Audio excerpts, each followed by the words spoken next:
salvación. Cuando te necesité, esta es, Señor. Hola, ¿cómo están?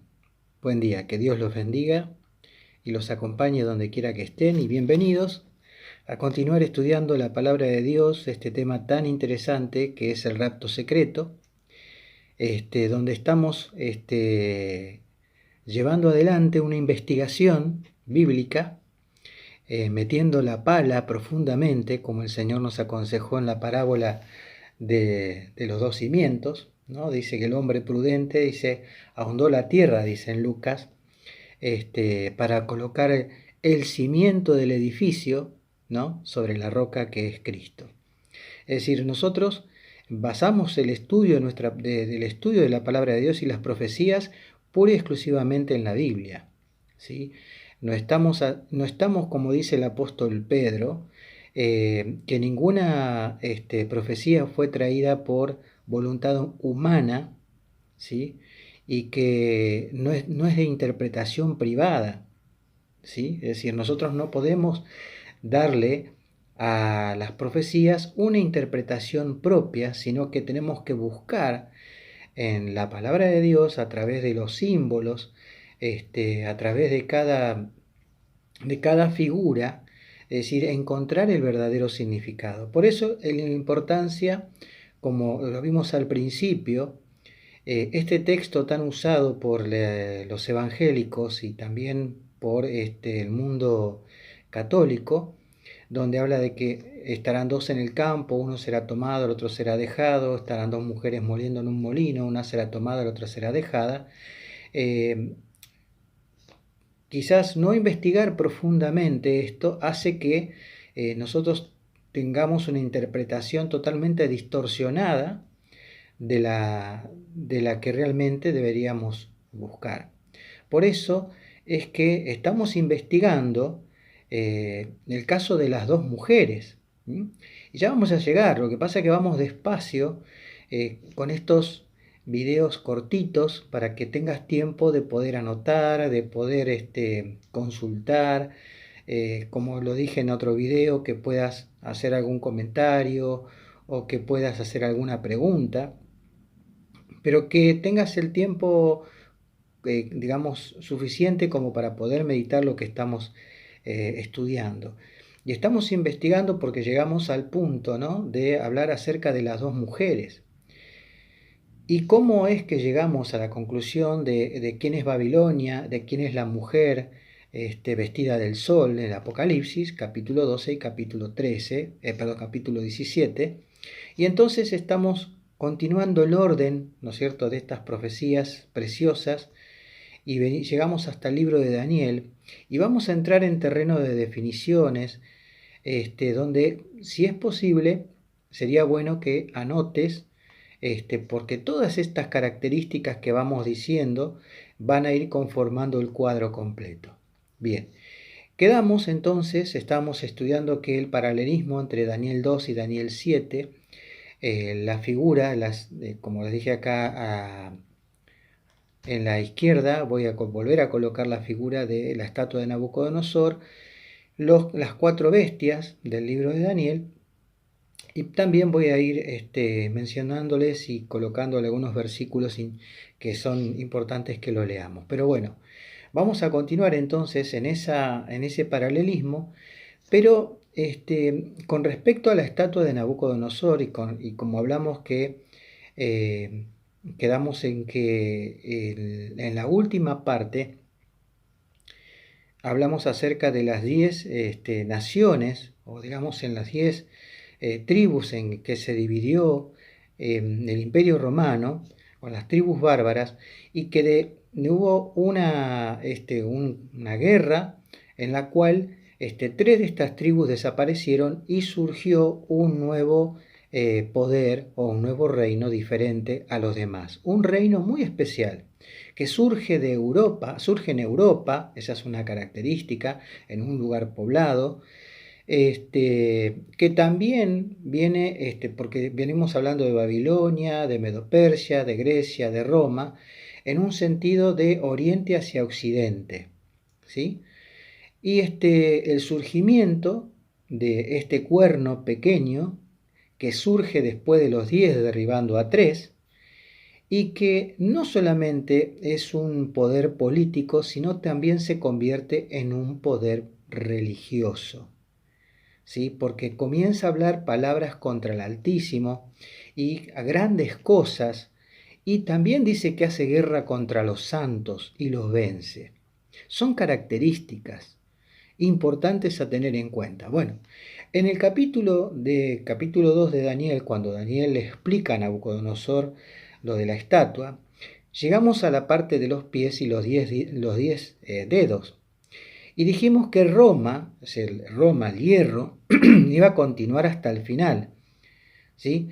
Y que en la medida que nos vamos acercando, cada profecía va aumentando con mayor detalle cómo es el orden, ¿no?, en que se va sucediendo las cosas, y una profecía va agregando detalles a la otra para ir conformando el cuadro completo.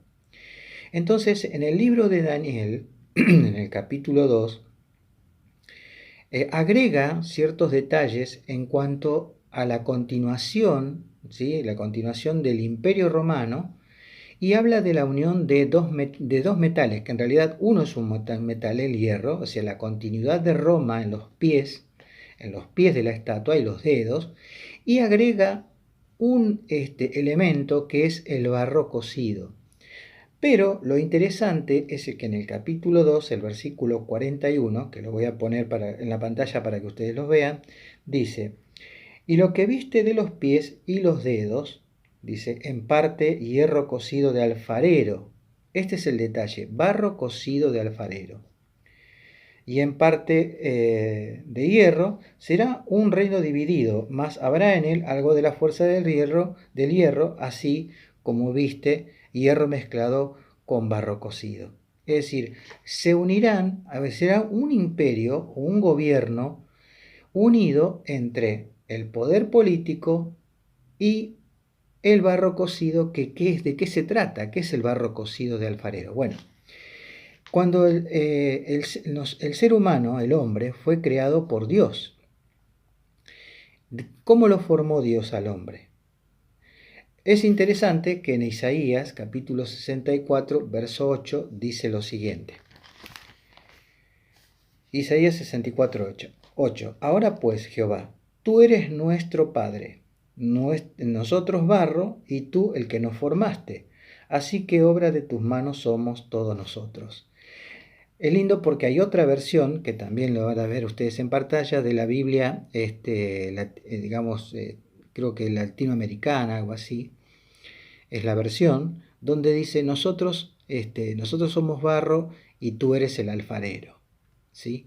Es decir, entonces, ¿qué significa el barro cocido de alfarero? Lo aclara más todavía Jeremías, el capítulo 18, donde el Señor lo envía a Jeremías a casa del alfarero. Y fíjense, ¿qué es el barro cocido de alfarero? Eso es lo que queremos saber nosotros. ¿Por qué se agrega el barro cocido de alfarero? Entonces dice así, palabra de Jehová, capítulo 18 de Jeremías, también lo voy a poner en pantalla, dice, palabra de Jehová que vino a Jeremías diciendo, levántate y vete a casa del alfarero, y allí te haré oír mis palabras. Y descendí a casa del alfarero, y aquí que él trabajaba sobre la rueda, y la vasija de barro que él hacía se echó a perder en su mano, y volvió y la hizo otra vasija, según le pareció mejor hacerla. Entonces vino a mí palabra de Jehová diciendo, ¿no podré yo hacer de vosotros como este alfarero, oh casa de Israel? Dice Jehová, he aquí que como el barro en las manos del alfarero, así sois vosotros en mi mano, oh casa de Israel.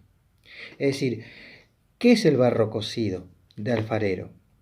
El barro cocido de alfarero representa la iglesia, porque Israel era la iglesia de Dios del Antiguo Testamento. Entonces, el barro cocido representa la iglesia. Entonces, lo que nos está indicando esta imagen de la estatua es la unión de Roma, o el poder político y el poder religioso, la unión de estos dos poderes. ¿Sí? Entonces, lo que está diciendo, y esto añadiéndolo a lo que dice Apocalipsis 13. Apocalipsis 13, el versículo 18, dice, hablando de la marca de la bestia, dice, es número de hombre. ¿Sí? ¿Por qué número de hombre? Porque el hombre fue creado en el sexto día. Es el número 6. El número del hombre es el 6. ¿Sí? Entonces, lo que vemos en los pies de la estatua es la unión del poder político y el poder, y la iglesia, que se unen. No se deberían de unir porque el Señor Jesús dijo al César lo que es del César y a Dios lo que es de Dios. No deberían ir unidos. Sin embargo, dice que se unirían. Ahora, en el capítulo 7, hablando acerca de cómo surge el cuerno pequeño y cuál es su relación con Daniel 2, dice entonces que este cuerno pequeño surgiría ¿de quién? De Roma. ¿Sí? Surgiría de Roma. Vamos a verlo. Bien, en Daniel, capítulo 7, del versículo 19 adelante, Daniel quiere saber qué simbolizan esas bestias y todos los demás detalles. Entonces dice, entonces tuve deseo de saber la verdad acerca de la cuarta bestia, que era diferente a todas las otras, espantosa en gran manera, que tenía dientes de hierro y uñas de bronce, que devoraba y desmenuzaba y las obras hollaba con sus pies. Asimismo acerca de los 10 cuernos que tenía en su cabeza y del otro que le había salido, delante del cual habían caído 3. Este mismo cuerno, dice, tenía ojos y boca que hablaba grandes cosas y parecía más grande que sus compañeros. Y veía yo que este cuerno hacía guerra contra los santos y los vencía. Es decir, este cuerno diferente, este cuerno, que es un poder, un reino distinto, hace guerra o lucha, habla palabras contra el Altísimo, dice grandes cosas, pero no es solamente un poder político, sino es un poder surgido de la misma iglesia, que hace guerra contra los santos. O sea, no es solamente que es un poder político, sino también es un poder religioso. Que surge a partir de que después de la cuarta bestia o el cuarto gobierno o el cuarto imperio de hierro, ¿sí? Luego surge que es paralelo a la cuarta bestia. Esta cuarta bestia, de su cabeza nacen 10 cuernos, de los cuales son derribados 3 por este cuerno pequeño, que los arranca, ¿sí? Los hace desaparecer. Y este cuerno pequeño no solamente inicia como las otras bestias, que eran conquistas políticas de territorio, sino que va más allá todavía. O sea, no solamente hace una conquista, territorial, sino también en el terreno de lo religioso. Y entonces hace guerra contra los santos y los vence. No es una guerra política de conquista de imperios, sino una guerra espiritual. Y los vence. Hasta que vino el anciano de días, y se le dio el juicio a los santos del Altísimo, y llegó el tiempo y los santos recibieron el reino. Entonces le dice, Dios dijo así, la cuarta bestia será un cuarto reino en la tierra, el cual será diferente a todos los reinos, otros reinos, y a todos la tierra devorará, trillará y despedazará. Y los 10 cuernos significa que de aquel reino se levantarán 10 reyes, las 10 tribus, ¿no?, que surgieron después, y 3 de ellos, tras ellos, se levantará otro, el cual será diferente a los primeros.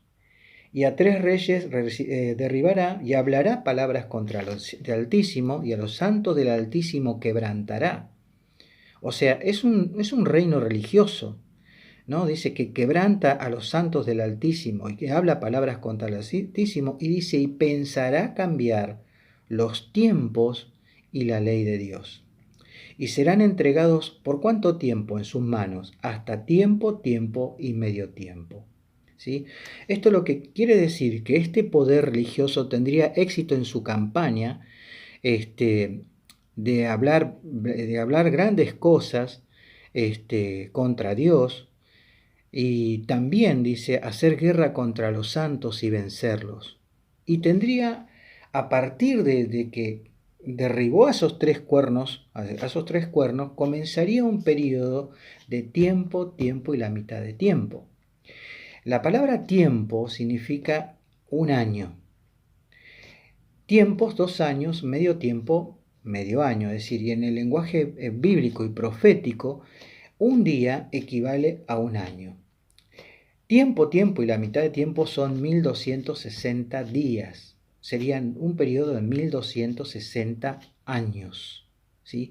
Y como ustedes ven en la estatua de Nabucodonosor, llega hasta el año 476 después de Cristo, y a partir del año 476 hasta el año 538 y se inicia esa campaña para derrotar a esos tres reyes, y a partir del año 538 en adelante comenzaría este periodo de poder y dominio, durante el cual el Estado, en conjunto con la Iglesia, habrían de imponer la religión a todo el mundo, que se llamó la época del oscurantismo. Esto es histórico. Y durante esa época, durante 1260 años, hubo grandes persecuciones contra la Iglesia, contra los hijos de Dios, que eran perseguidos, eran llevados presos, eran torturados, y, ¿no es cierto?, el periodo llamado del Santo Oficio de la Inquisición. Esto es parte de la historia, ¿sí? Y más interesante, cuando llegamos al libro de Apocalipsis, el capítulo 13, vamos a ir a Apocalipsis, el capítulo 13, vamos a notar que Juan tiene una visión también, que vamos a ir relatando los detalles para que lo tengamos en cuenta. Capítulo 13 del libro de Apocalipsis. Dice el versículo 1 en adelante: me paré sobre la arena del mar y vi subir del mar una bestia que tenía 7 cabezas y 10 cuernos, y en sus cabezas, dice, 10 diademas, y sobre su cabeza un nombre blasfemo. Tiene un nombre esa bestia. Juan ve subir una bestia del mar. Lo mismo que sucede con Daniel. Daniel ve que los vientos luchan y sube del mar, suben las bestias, de un lugar poblado de la tierra, ¿sí?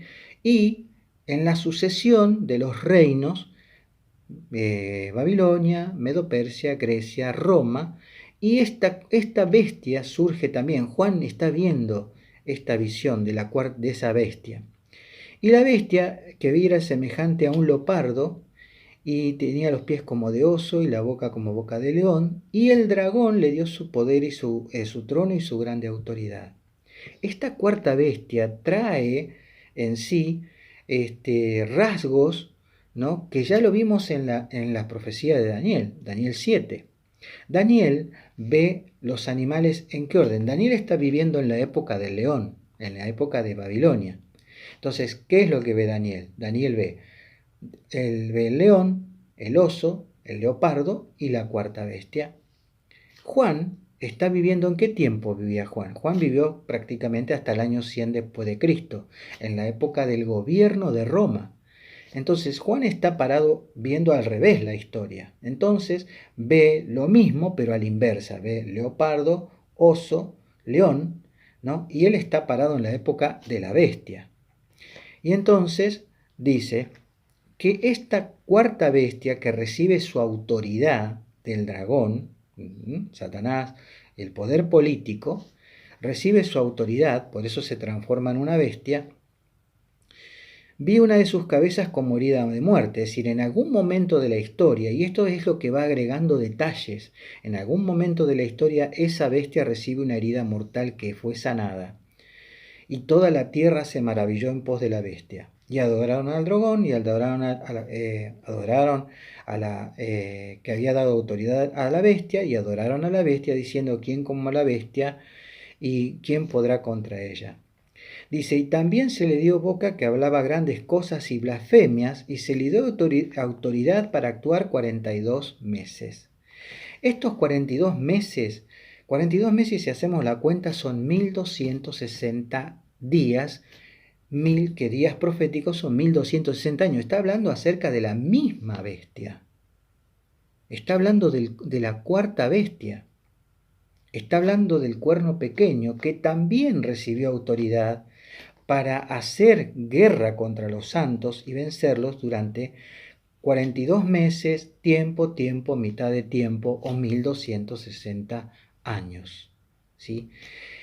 Esta bestia que ve Juan, ¿sí?, que tiene una herida mortal, que en algún momento recibió una herida mortal, recibe esa herida mortal, pero que también había recibido autoridad para ejercer ese dominio durante el mismo periodo, tiempo, mitad de tiempo, 42 meses, 1260 años.